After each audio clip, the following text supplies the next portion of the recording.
Jake Morrison sat in his office on Luna Station, staring at the Earth through the large window behind his desk. The blue and white planet looked peaceful from here, spinning slowly in the black of space. He had been Earth's ambassador to the galaxy for 3 years now, and most days were filled with boring meetings about trade agreements and mining rights. Today felt different, though. Today, something was wrong. The communication panel on his desk began to flash red. Jake looked at it with confusion. Red meant emergency. Red meant something big was happening. He pressed the button with his finger, and the room filled with light as a hologram appeared in front of him. The creature that materialized was tall and covered in dark green scales that seemed to move like liquid metal. Its eyes were yellow and cold, and when it spoke, its voice sounded like rocks grinding together. Jake recognized it immediately. This was High Counselor Zethkar, one of the most powerful beings in the galaxy. Ambassador Morrison, the alien sighed, its forked tongue flicking out between sharp teeth. I speak for the Galactic Council. You will listen carefully, as I will say this only once. Jake felt his heart start to beat faster. In 3 years of diplomatic work, he had never seen Zethkar look this serious. Other figures appeared around the reptilian leader. Jake could see the ghostly form of a Valanathi, its body like smoke and starlight. There was also a hive speaker looking like a giant insect with too many arms, and one of the crystal beings called the Resonance, its body singing with soft musical tones. The Galactic Council has been watching your species for some time, Zethkar continued. We have seen your wars, your violence, your hunger for expansion. We have watched you spread across your solar system like a disease, building weapons and preparing for conflict. Jake opened his mouth to speak, but the alien raised one clawed hand to silence him. You humans are a threat to galactic peace. Your aggressive nature and military buildup cannot be tolerated. The Council has made its decision. Zethkar's eyes seemed to glow brighter. You have 72 standard hours to surrender all military assets and submit to Council oversight. You will disarm your fleets, shut down your weapons factories, and allow Council representatives to govern your worlds. The words hit Jake like a physical blow. He felt the blood drain from his face, and if we refuse, then the combined fleets of 14 species will reduce your worlds to cosmic dust, Zethkar hissed. Your cities will burn. Your people will die. Your species will become nothing more than a cautionary tale told to other young races. This is not a negotiation, human. This is mercy. The hologram flickered, and Jake could see the other council members nodding in agreement. The Valanathi spoke in a voice like wind through leaves. Your species is young and foolish. You do not understand the power arrayed against you. Accept our offer, and some of your people may live as servants. The hive speaker's multiple mouths clicked in unison. Resistance is illogical. We have conquered 100 worlds. Your primitive weapons cannot stand against our technology. Only the Resonance remains silent, its crystalline form pulsing with colors that Jake couldn't name. 72 hours, Zethkar repeated. When that time expires, we will begin the cleansing. Choose wisely, human. The hologram vanished, leaving Jake alone in his office. For a moment he just sat there, staring at the spot where the aliens had been. Then the door to his office opened, and Colonel Beth Warren walked in. Beth was a small woman with short brown hair and sharp green eyes. She had been a soldier for 20 years before becoming Jake's military liaison. Jake had seen her calm under pressure before, but now her face was tight with concern. I monitored the transmission, she said, closing the door behind her. How bad is it? Bad, Jake said, his voice barely above a whisper. They want total surrender in 72 hours. If we refuse, they're going to destroy every human world. Beth walked to the window and looked out at Earth. 14 species, they said. That's what Zethkar claimed. The biggest military alliance in the galaxy all coming for us. Jake rubbed his temples, feeling a headache building. Beth, we've got maybe 200 ships in the entire human fleet. Most of them are converted cargo vessels. How do we fight something like this? Beth turned away from the window, and Jake was surprised to see her smiling. It wasn't a happy smile, but it wasn't scared either. It was the kind of smile he'd seen on soldiers' faces right before they did something very dangerous. Jake, do you know what I was doing before I became a diplomat's babysitter? Fighting in the Mars colonial wars, I thought. Before that, I was a kid growing up in Detroit. My neighborhood was rough, real rough, and there was this gang that decided my family owed them money. Protection money, they called it. Beth's smile grew wider. They came to our house one night. 5 big guys, all armed, all mean. They figured a single mom and her teenage daughter would be easy targets. Jake waited for her to continue. They figured wrong. My mom had been a Marine before she had me. She taught me that bullies count on fear. They count on you being so scared that you give them what they want without a fight. Beth walked back to Jake's desk and placed her hands on it, leaning forward. Those 5 guys left our house that night and they never came back. You know why? Because you fought back? Because we didn't just fight back. We fought back so hard, so mean, so dirty that they decided we were more trouble than we were worth, and word got around. Nobody messed with the Warren family after that. Jake felt something stirring in his chest. It wasn't hope exactly, but it wasn't despair either. You think we can do that here? Against 14 species? I think humanity has been fighting against impossible odds since we first picked up rocks and threw them at things trying to eat us. I think we've been the underdog in every major conflict in our history, and somehow we keep winning. Beth straightened up. These aliens, they see us as young and weak.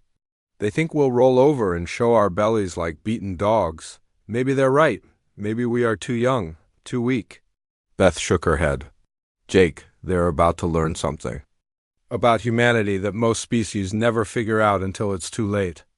We don't surrender, we don't bow, and we sure as hell don't go quietly. The communication panel flashed again, this time with incoming messages from across human space. Jake saw reports from Earth, Mars, the outer colonies, and the deep space stations. The news was spreading fast.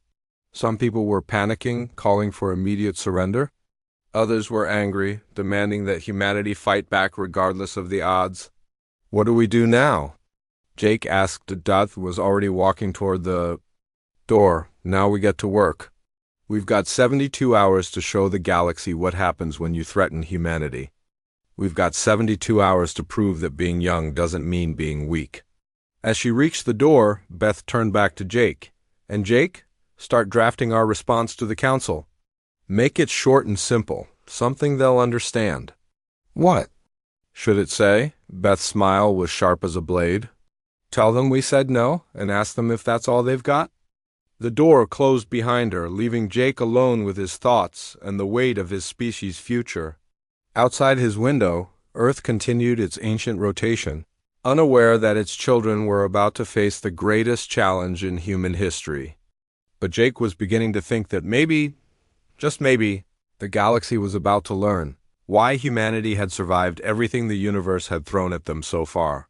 The countdown had begun. The news traveled faster than light across human space. Within 6 hours of the alien ultimatum, every human world knew about the threat. On Earth, emergency sirens wailed in major cities. On Mars, colonial defense forces began mobilizing. In the asteroid belt, mining stations started converting their equipment into weapons. President Lisa Carter sat in the underground command center beneath Washington, D.C., surrounded by screens showing reports from across the solar system. She was a tall woman with gray hair and tired eyes, but her voice was steady as she addressed the Global Defense Council. Gentlemen and ladies, we have 66 hours before the alien fleet arrives. I want to know what we're working with. General Rick Hayes stood up from his chair. He was a big man with a scarred face and hands that looked like they'd seen plenty of fighting. Ma'am, our official military strength is 237 ships. Most are converted cargo vessels with basic weapons. We have maybe 50 ships that were actually built for combat. That's it? Asked Defense Secretary Nancy Walsh. Against 14 alien species? That's what they think we have, Hayes said with a grin. But they don't know about Project Blackout? President Carter leaned forward. Explain. For the past 10 years, we've been running a secret program. Every civilian ship built in the last decade has hidden weapon systems. Every mining station has been designed to double as a fortress. Every cargo hauler can become a warship with the flip of a switch. Dr. Maya Singh, the head of the Human Defense Initiative, activated a holographic display. She was a small woman with dark hair and bright eyes that seemed to see everything at once. The aliens think we're primitive because we still use projectile weapons and nuclear power. They don't understand that sometimes the old ways work better than the new ones. The hologram showed a cross-section of a typical human cargo ship. As they watched, hidden panels opened to reveal missile launchers, railguns, and armor plating that could slide into place within minutes. Every ship in our merchant fleet is actually a disguised warship, Dr. Singh continued. We learned from our own history. During World War II, merchant ships were converted to carry weapons. We just took that idea and made it better. President Carter studied the display. How many ships are we really talking about? Approximately 3,000 combat-capable vessels, Dr. Singh said, plus another 5,000 support ships that can be armed if needed. The room fell silent. General Hayes spoke first. That's still not enough. The aliens have been conquering worlds for centuries. They have weapons we can't even imagine. Maybe, Dr. Singh said, but they've never fought humans before. They don't know how we think, how we adapt, how we refuse to give up. Meanwhile, in space near Mars, Captain Steve Collins stood on the bridge of the UAS Defiance. The ship looked like a standard human cruiser from the outside, but Collins knew better. Hidden beneath the hull was some of the most advanced technology humanity had ever developed. "Captain," called his executive officer, Commander Linda Brooks, "we're receiving encrypted orders from Fleet Command." Collins took the datapad and read it carefully. His eyebrows rose higher with each line. "Well, I'll be damned." "Linda, look." At this, Brooks read the orders and whistled softly. "Sir, are these specifications accurate? This level of firepower on a ship this size?" "According to Dr. Singh's team, yes. The aliens use energy weapons that depend on their targets having predictable defensive systems. Our weapons are designed to punch through their shields like they're made of paper." On the bridge's main screen, they could see other human ships taking position around Mars. To alien eyes, they would look like a standard defensive formation. But Collins knew that each ship was loaded with surprises that would shock any enemy. "Sir," said Lieutenant Sam Turner from the weapons station, "the new targeting systems are online. If these readings are correct, we can hit enemy ships from twice the range they expect." "Good," Collins said, "because we're going to need every advantage we can get." In the asteroid belt, a different kind of preparation was taking place. Danny Foster had been a cargo hauler for 15 years, running supplies between the mining stations and the inner planets. His ship, the Lucky Strike, looked like a beat-up old freighter that had seen better days. Most people would have called it junk. They would have been wrong. "Karen, how are those modifications coming along?" Danny called to his chief engineer, Karen Moore. She had been corporate security before joining his crew, and she knew weapons better than anyone he'd ever met. "Almost done, Danny. The missile pods are installed and the armor plating is in place. 1 more hour and we'll be ready for whatever those aliens can throw at us." Danny's crew wasn't military, but they were tough. They had to be working in the dangerous environment of the asteroid belt. Pete Johnson, his pilot, had been flying in space for 20 years. Maria Santos, his navigator, had grown up on a mining station and knew the belt like the back of her hand. "Danny," Pete said from the pilot's seat, "I'm getting reports from the other ships. Every cargo hauler, every mining vessel, every transport in the belt is getting ready to fight. That's over 500 ships just in this sector. 500 ships crewed by people who know how to survive in the worst conditions in the solar system," Danny said. "The aliens are going to get a surprise." Back on Earth, the preparations continued around the clock. Tony Ricci, a construction foreman from New York, was overseeing the installation of planetary defense systems. He had worked on skyscrapers, bridges, and space stations, but this was the biggest project of his life. "Move those shield generators into position," he yelled to his crew. "And make sure the power conduits are properly shielded. If we lose power, we lose everything." The defense systems weren't just military installations. Every major city was being turned into a fortress. Office buildings had hidden weapons platforms. Subway tunnels became bunkers. Parks and stadiums were converted into defensive positions. "Mr. Ritchie," called his assistant, Julie Chun, "the mayor wants to know if we can really protect the entire city." Tony wiped sweat from his forehead and looked at the workers around him. These weren't soldiers. They were construction workers, engineers, electricians, and mechanics. But they were working 18-hour days to protect their homes and families. "Tell the mayor that New York has survived hurricanes, earthquakes, and terrorist attacks. Few alien ships aren't going to scare us." The alien threat had done something that decades of political speeches couldn't accomplish. It had united humanity. People who had never agreed on anything before were now working together toward a single goal. The differences between Earth, Mars, and the outer colonies seemed unimportant compared to the threat from Space. President Carter received regular updates from across human space. The reports were encouraging. Weapons factories were working around the clock. Civilian ships were being converted to warships. Defensive positions were being established on every world. "Ma'am," General Hayes said, "we're getting volunteer applications. Faster than we can process them. People want to fight." "What about the ships that can't fight?" Carter asked. "Civilian transports, hospital ships, research vessels?" "Dr. Singh has a plan for those too," Hayes said. "She calls it the Swarm." Dr. Singh stepped forward. "The aliens expect us to fight like they do, with organized fleets and predictable tactics. Instead, we're going to hit them with everything we have all at once, from every direction." She activated another holographic display. This one showed the solar system with thousands of small dots moving toward the edge of human space. "Every ship that can fly will be part of the defense. Cargo haulers, mining vessels, research ships, even luxury yachts. Each one will be armed and ready to fight. The aliens will face not just our military, but our entire civilization." President Carter studied the display. "Dr. Singh, are you telling me that we're going to fight the most powerful military alliance in the galaxy with converted civilian ships?" "Yes, ma'am." "And we're going to win." "How can you be so sure?" Dr. Singh smiled. "Because they're not fighting our military, ma'am. They're fighting humanity. And humanity doesn't know how to quit." As the countdown continued, the preparations intensified. Across human space, ordinary people were becoming extraordinary. Farmers were learning to use missile launchers.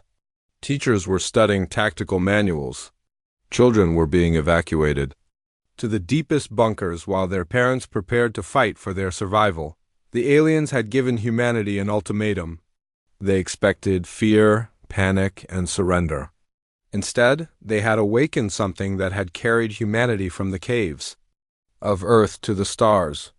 They had awakened the fighting spirit that had allowed humans to survive ice ages, plagues, and wars. With 36 hours remaining, humanity was ready, the trap was set. The defiant message was prepared. All that remained was to show the galaxy what happened when you threatened the human race. The aliens were about to learn that some species don't go quietly into the night. Some species fight back. And some species, when faced with impossible odds, simply refuse to lose. The alien fleet arrived exactly when they said they would. Captain Steve Collins watched from the bridge of the Defiance as thousands of enemy ships dropped out of faster-than-light travel at the edge of the solar system. The sight was terrifying and beautiful at the same time. "My God," whispered Commander Linda Brooks, "there are so many of them." Collins counted the ships on his tactical display. 3,000 alien vessels, maybe more. They came in all shapes and sizes. Some looked like giant crystals that caught the light from the sun. Others were sleek and curved like sea creatures. A few were massive and blocky, covered in armor and weapons. "Sir," called Lieutenant Sam Turner from the weapons station, "I'm detecting 14 different ship designs. Each species brought their own fleet. How many are we facing total? Collins asked. Approximately 3,500 enemy vessels, sir. They're forming up in attack formation. Collins felt his stomach tighten. Even with all the hidden ships, humanity was still outnumbered. But he had orders and he intended to follow them. All ships, this is Captain Collins, remember the plan? Make them think we're weak, then hit them with everything we've got. The alien fleet began to move toward the inner solar system. At the front of the formation was a massive ship that dwarfed all the others. It was 2 miles long and covered in strange markings that seemed to move and shift. That's the flagship, Brooks said. Admiral Veltar of the Vailanathi is commanding the assault. Collins had read the briefing files. The Vailanathi were energy beings who could pass through solid matter. Their ships used weapons that could tear apart the very atoms of their targets. They had conquered dozens of worlds without ever losing a single battle. "Sir," Turner reported, "they're sending a message." The main screen flickered and a ghostly figure appeared. Admiral Veltar looked like a person made of starlight and shadow. When he spoke, his voice sounded like wind through empty space. "Humans of the third planet, your time has expired. You have chosen destruction over submission. So be it." The transmission ended and the alien fleet began to spread out.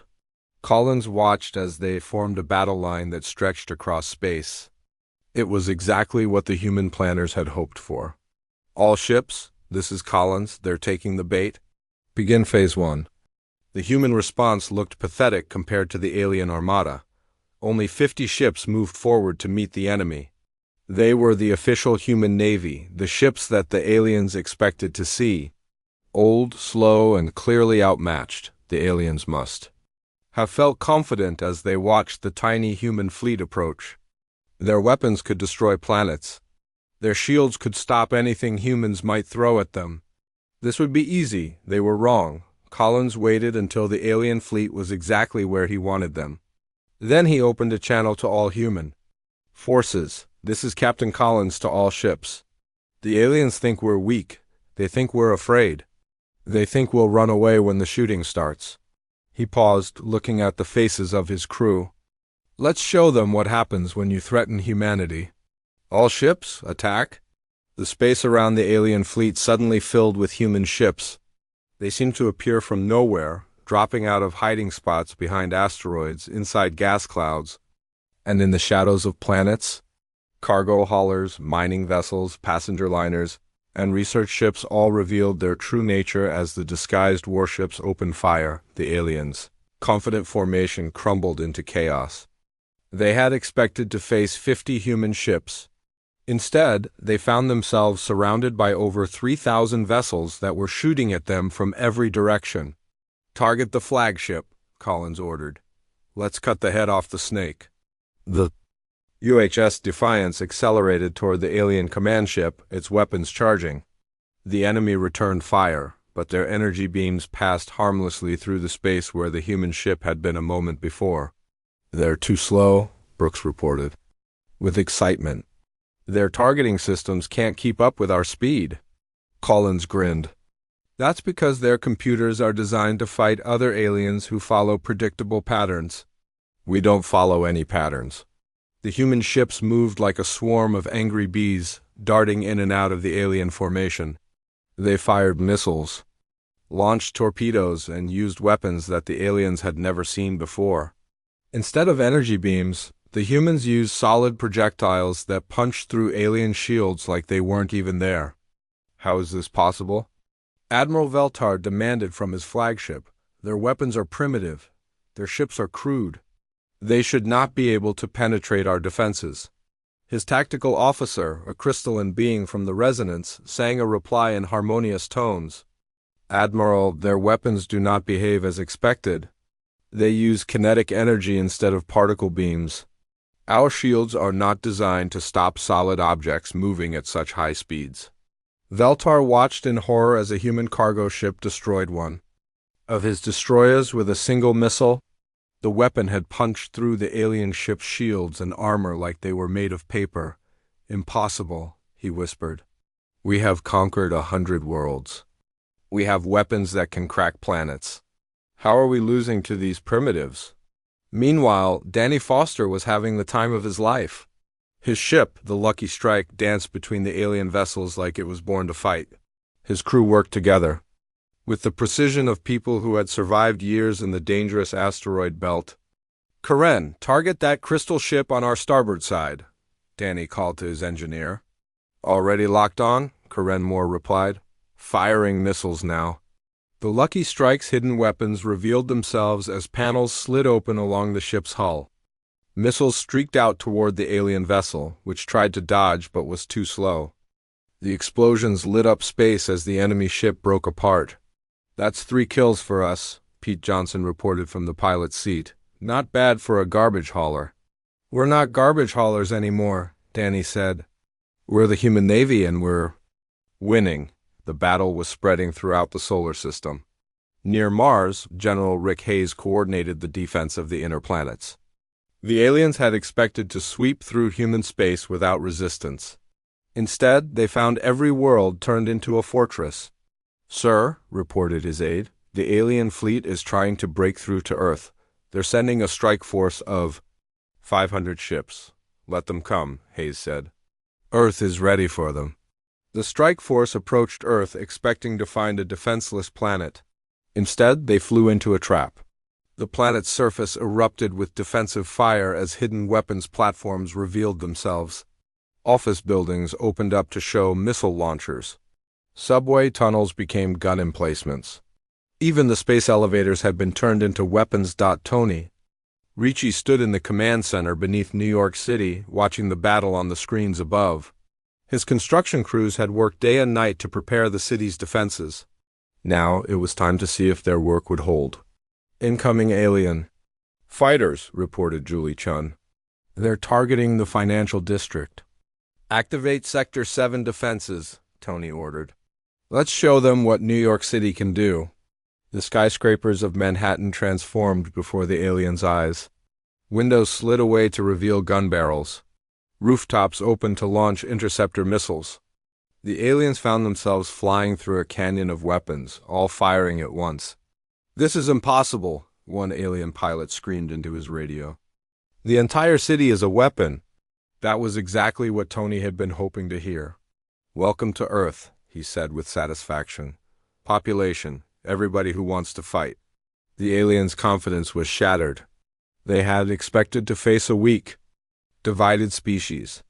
Instead, they found themselves fighting an entire civilization that had turned every ship, every building, every piece of technology into a weapon. Captain Collins watched the tactical display as alien ships began to retreat.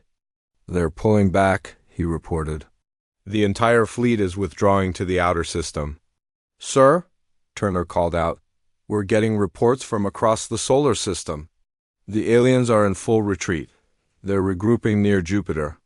Collins felt a surge of pride. Humanity had done the impossible.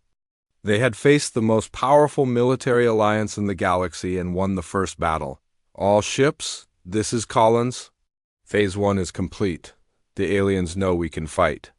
Now let's show them we can win."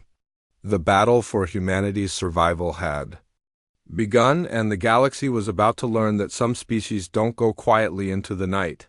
Some species fight back with everything they have, and some species, when faced with impossible odds, simply refuse to lose. The aliens had started this war-thinking humans were weak. They were about to discover just how wrong they were. 3 days had passed since the first battle, and High Counselor Zethkar was angry. His scaled face twisted with rage as he read the latest reports from his field commanders. The human resistance was supposed to have been crushed by now. Instead, the aliens were losing ships faster than they could count. "This cannot be happening," Zethkar hissed, his yellow eyes glowing with fury. "We are the Galactic Council. We have conquered worlds across the galaxy. How are we being defeated by these primitive creatures?" Admiral Valtar's ghostly form flickered on the communication screen. Even through the hologram, Zethkar could see that the Vailanathi commander was shaken. "High Counselor, the humans do not fight as we expected. They do not follow any known tactical patterns. Their ships appear and disappear like ghosts. Their weapons ignore our defenses, then adapt, Zethkar roared. You have the combined fleets of 14 species. Surely you can defeat one young race that barely knows how to build proper starships. It is not that simple, Veltar replied. Every time we think we understand their tactics, they change them. Every time we counter their weapons, they reveal new ones.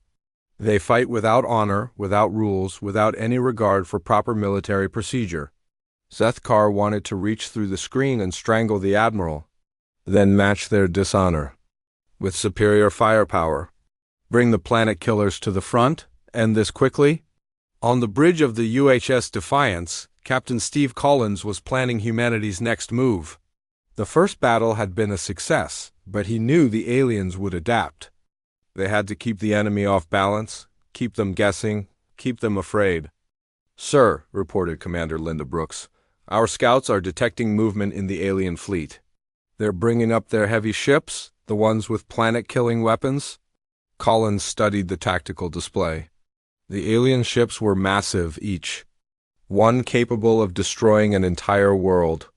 If they reached Earth or Mars, the war would be over. How long before they're in range? Collins asked. Lieutenant Sam Turner checked his instruments. 18 hours, sir. Maybe less if they use their faster ships to clear a path. Collins thought for a moment. The aliens expected humans to panic when faced with overwhelming firepower. They expected humanity to surrender when the threat became too great. They were about to learn another lesson about human nature. Open a channel to Dr. Singh, Collins ordered. It's time for Phase 2. Dr. Maya Singh received the message in her laboratory deep beneath the surface of Mars. Around her, teams of scientists and engineers worked on humanity's secret weapons. For years, they had been preparing for this moment, developing technology that would shock the galaxy. How are the nanobots coming along? Dr. Singh asked her assistant, Dr. Paul Roberts. He was a young man with thick glasses and hands that were always covered in grease from working on tiny machines. The swarms are ready for deployment, Paul replied. Each drone is no bigger than a basketball, but they pack enough electronic disruption capability to shut down an entire alien ship. Dr. Singh smiled. The aliens used advanced technology, but that technology had a weakness. It was complex, fragile, and dependent on perfect conditions. Human technology was crude by comparison, but it was also tough, simple, and designed to work even when everything went wrong. Deploy the swarms, she ordered. Let's show these aliens what happens when you rely too much on fancy gadgets. The nanobots launched from hidden bases across the solar system. They were invisible to alien sensors, too small to be detected by conventional means. Thousands of tiny machines swarmed toward the alien fleet like mechanical locusts. Admiral Veltar was reviewing tactical reports when his ship's systems began to fail. First, the navigation computers went offline. Then the weapon systems stopped responding. Finally, the life support began to flicker. What is happening? Veltar demanded. His tactical officer sang a confused melody. Admiral, unknown devices have infiltrated our ship. They appear to be disrupting our technology, but we cannot locate or target them. Across the alien fleet, the same thing was happening. Massive warships that had conquered dozens of worlds were suddenly drifting helplessly in space. Their advanced weapons were silent, their powerful shields were down. Their crews were trapped inside ships that no longer obeyed their commands. This is impossible, Zethkar screamed over the communication channel. How can primitive humans disable our technology? The answer came from an unexpected source. Commander Linda Brooks had led a boarding party onto one of the disabled alien ships. What she found there changed everything. Captain Collins, she reported over the radio. You need to see this. The alien technology is incredible, but it's also incredibly delicate. These ships are designed to work perfectly under perfect conditions. But when something unexpected happens, they can't adapt. Brooks walked through the alien ship's corridors, her team following behind her. The ship was beautiful, with walls that seemed to be made of flowing water and lights that pulsed like a heartbeat. But it was also dead, powerless, helpless.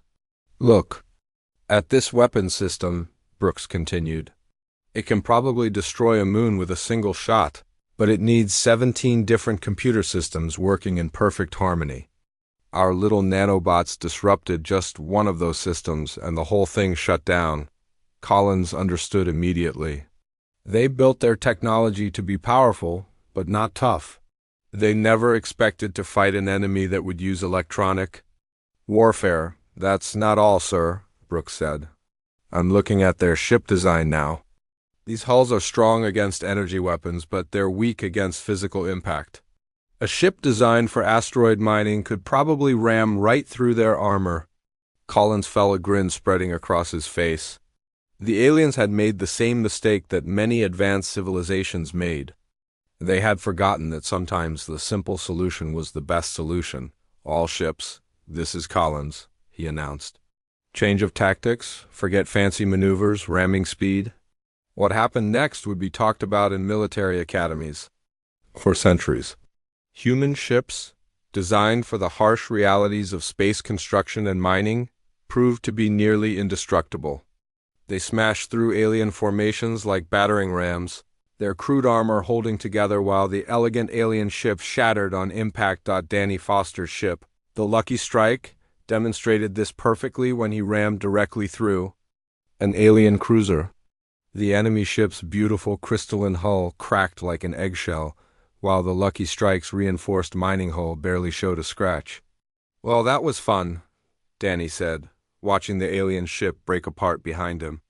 Karen, damage report. Minor hull scoring, some paint missing, Karen Moore replied. This old bucket has taken worse hits from asteroids. The tide of battle was turning. The aliens found themselves facing an enemy that seemed to ignore all the rules of civilized warfare. Human ships rammed them, shot them with primitive weapons, and used tactics that no military academy in the galaxy had ever taught. On Earth, President Lisa Carter watched the battle reports with growing amazement. The impossible was happening. Humanity was not just surviving, they were winning. General Hayes, she said, how are we doing this?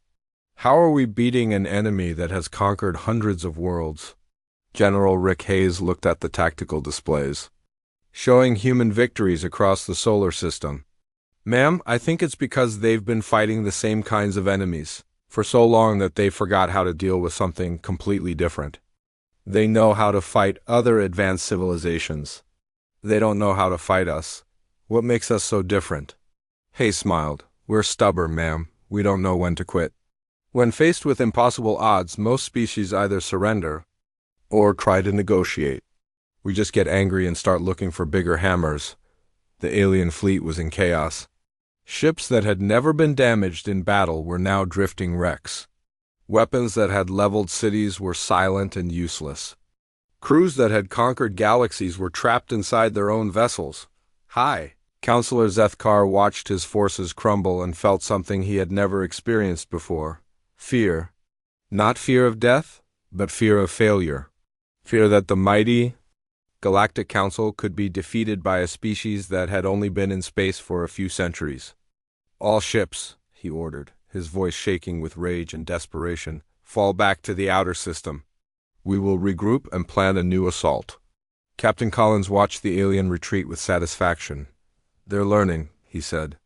They thought we were weak because we're young. They thought we were easy because we fight differently. They were wrong on both counts. Commander Brooks joined him at the observation window. Sir, what do you think they'll try next? Collins looked out at the stars, where alien ships were fleeing from human space. They'll try to use their numbers against us. They'll try to overwhelm us with sheer firepower. But they still don't understand what they're really fighting. What are we fighting for, sir? Collins thought about Earth, about his family, about all the human worlds that were counting on them. We're not fighting for territory or resources or glory. We're fighting for the right to exist. And that makes us more dangerous than any weapon they can imagine. The galaxy was about to learn that humanity had only begun to fight. The final battle began at dawn on Earth. High Counselor Zethkar had gathered what remained of his fleet near Jupiter, and now he was making one last desperate push toward the human homeworld. His forces had been cut in half, but he still commanded. Over 1,500 ships, it would have to be enough. This ends today, Zethkar hissed to his remaining commanders.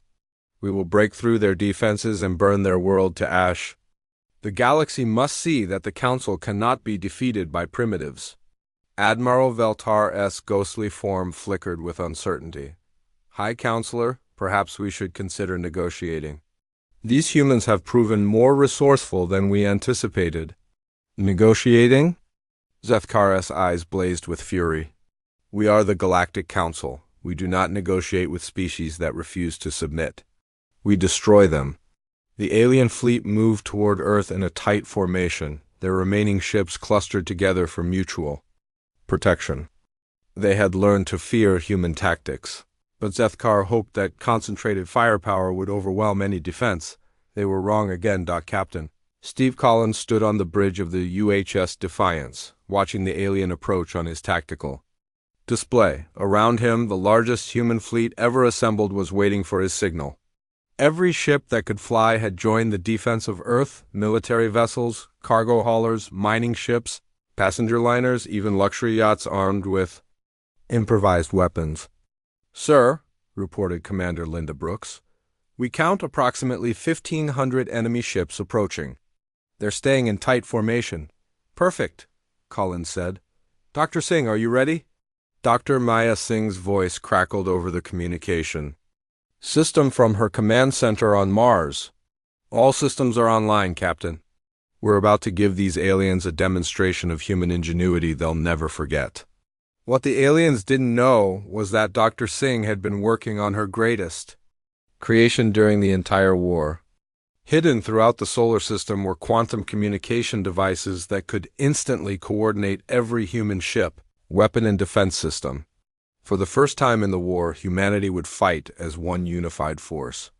Activate the network. Dr. Singh ordered. Across human space, every ship, every station, every weapon platform suddenly connected to a single communication grid. Pilots who had never met began coordinating their attacks. Gunners on opposite sides of the solar system started working together. The entire human defense force became one giant angry organism with a single purpose: protect Earth. The aliens flew directly into this trap. All ships, this is Collins, the captain announced. They came here to destroy our world. Let's show them what happens when you threaten humanity's home. The human response was unlike anything the galaxy had ever seen. Ships attacked from every direction at once, their movements perfectly coordinated by the quantum network. The aliens found themselves surrounded by an enemy that seemed to know their every move before they made it. Danny Foster's ship, the Lucky Strike, led a group of converted cargo haulers in a direct assault on the alien left flank.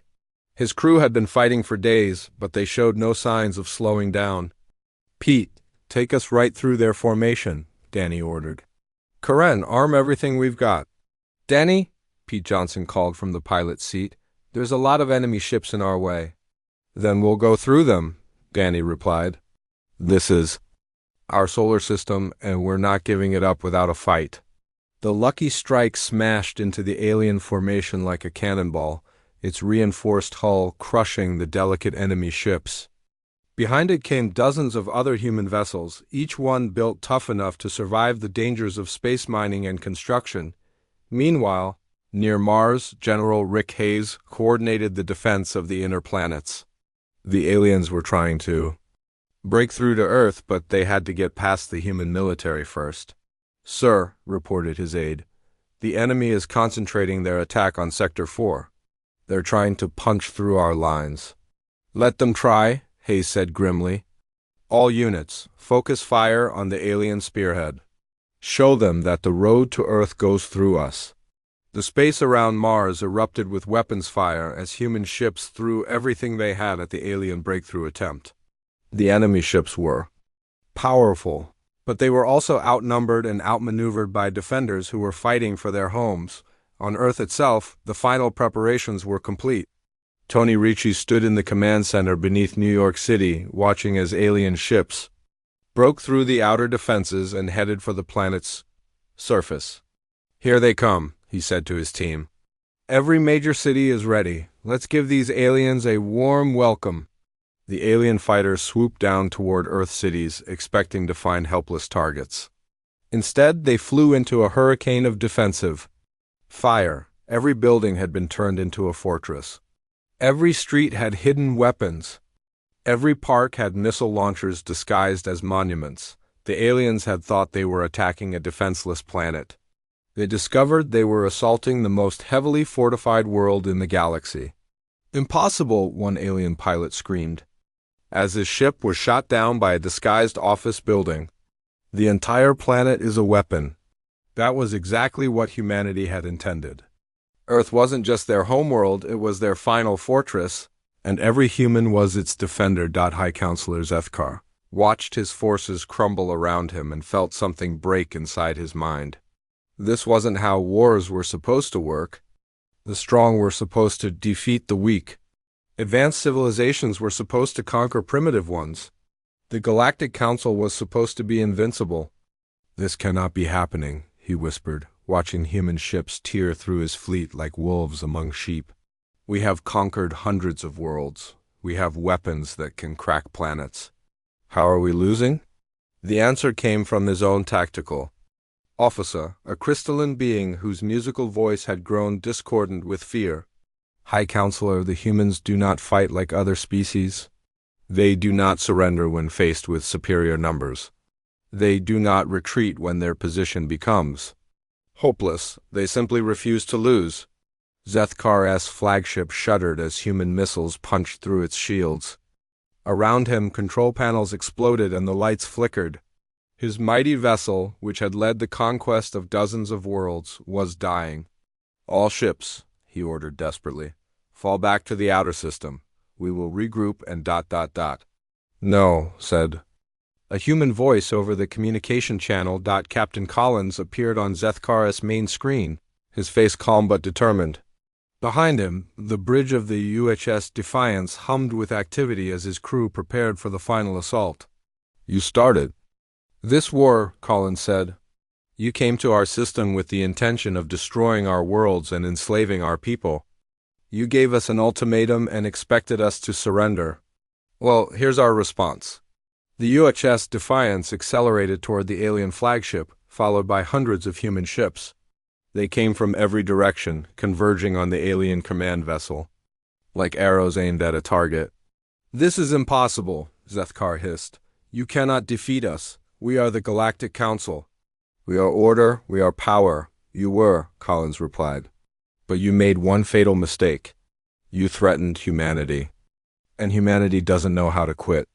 The human fleet struck the alien flagship from all sides. The massive ship, designed to intimidate and overwhelm, cracked under the concentrated assault. Its beautiful hull split open like a flower, spilling atmosphere and debris into space. Zethkar felt his ship dying around him and knew that the war was lost. The mighty Galactic Council, rulers of the galaxy for 1,000 years, had been defeated by a species that barely knew how to build proper starships. "Retreat," he whispered into his communicator. "All ships, retreat. The war is lost." But there were few ships left to hear his order. The human assault had shattered the alien fleet completely. Those enemy vessels that could still move were already fleeing toward the edge of the solar system, running from an enemy they no longer understood. Captain Collins watched the alien retreat and felt a mixture of pride and exhaustion. Humanity had done the impossible. They had faced the most powerful military alliance in the galaxy and won. "Sir," Commander Brooks reported, "the alien fleet is in full retreat. We're getting surrender requests from ships throughout the system." "Accept the surrenders," Collins ordered. "But make sure they understand the terms. This war is over, but the galaxy needs to know what happened here." 3 days later, Ambassador Jake Morrison stood before the reformed Galactic Council. The chamber was different now. Many of the species that had participated in the attack on humanity were no longer represented. Others had new leaders who looked at the human delegation with a mixture of fear and respect. "The war is over," Jake said, his voice carrying clearly through the vast chamber. "Humanity is willing to join the galactic community, but as equals, not as subjects. High Counselor Zeth Kar, his scaled form bandaged and scarred from his ships. Destruction spoke with a voice that shook with defeat. What are your terms, human? Jake looked at the assembled alien representatives, beings who had thought themselves the masters of the galaxy. Our terms are simple. Humanity will be recognized as a sovereign species with full rights. Any species that threatens us will face the same response you did. And the galaxy will learn that some species don't go quietly into the night. President Lisa Carter, attending via hologram from Earth, added her own words.